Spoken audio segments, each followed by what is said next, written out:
ओम श्री परमात्मा नमः। मैं प्रोफेसर हृदय अवस्थी अपने परम पूज्य गुरु जी वेदमूर्ति तपोनिष्ठ गीता उपनिषद पुराण और धर्मशास्त्र के विशेषज्ञ प्रोफेसर पंडित भगवत शरण शुक्ल जी के साथ में आप सभी का Awasthi Ayurveda anatomy yoga and spirituality channel पर हार्दिक स्वागत करता हूं। हम लोग गीता के 18वें अध्याय में हैं और 10वां श्लोक है जिसमें त्यागी व्यक्ति के लक्षणों की बात चल रही है।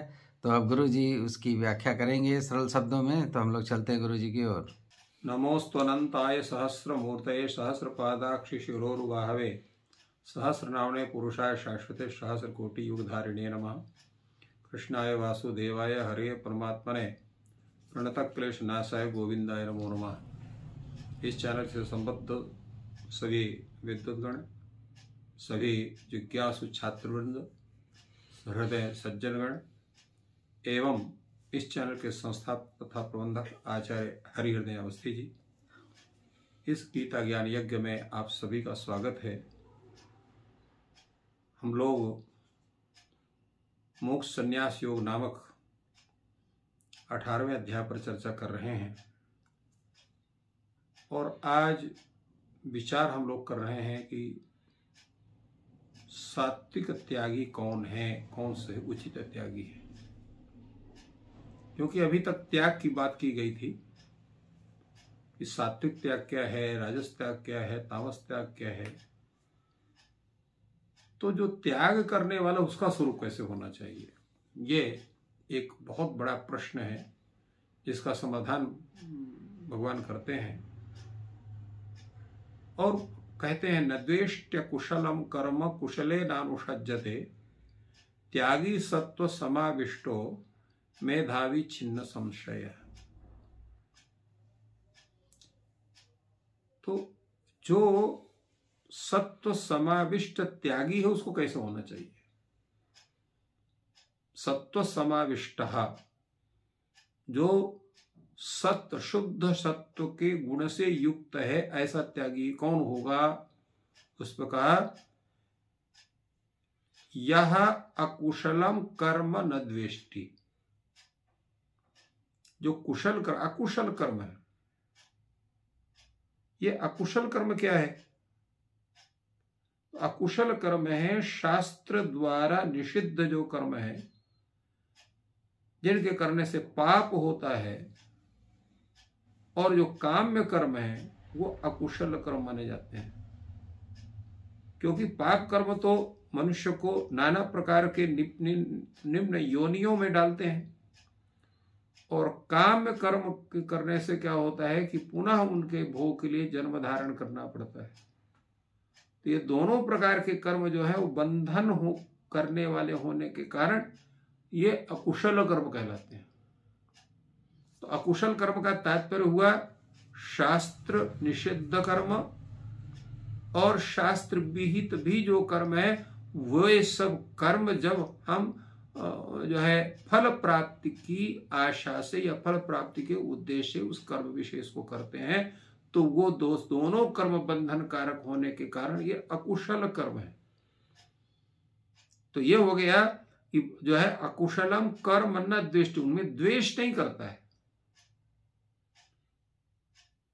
द्वेष नहीं करता का तात्पर्य है कि उनकी निंदा नहीं करता, परंतु उसमें प्रवृत्त नहीं होता है, जो सात्विक त्यागी है।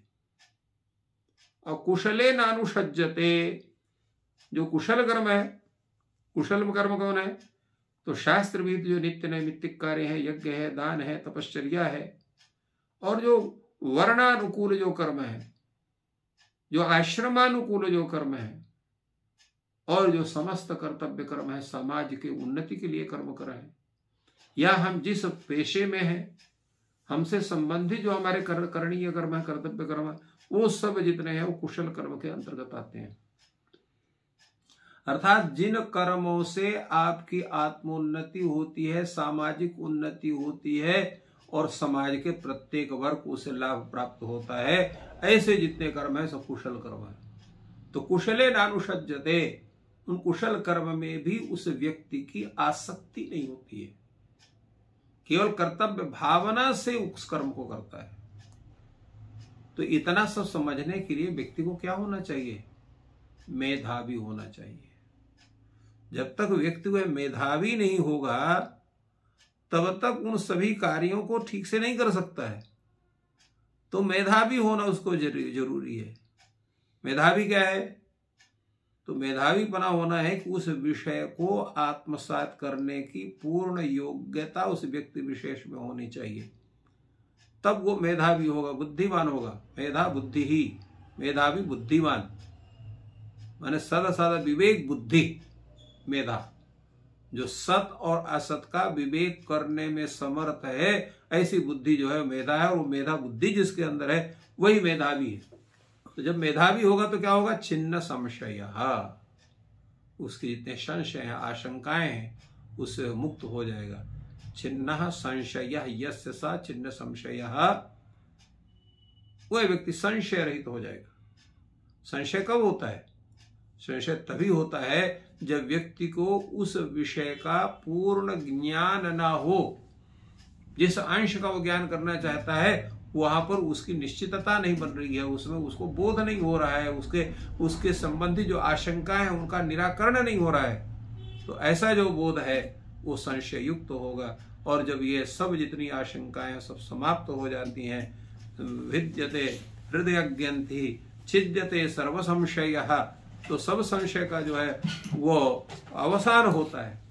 तो ऐसा व्यक्ति जो है वो सत्व समाविष्ट होता है, सत्व से युक्त होता है, सत्व बुद्धि से युक्त होता है। तो ऐसा त्यागी जो है वो सत्व समाविष्ट त्यागी माना जाएगा।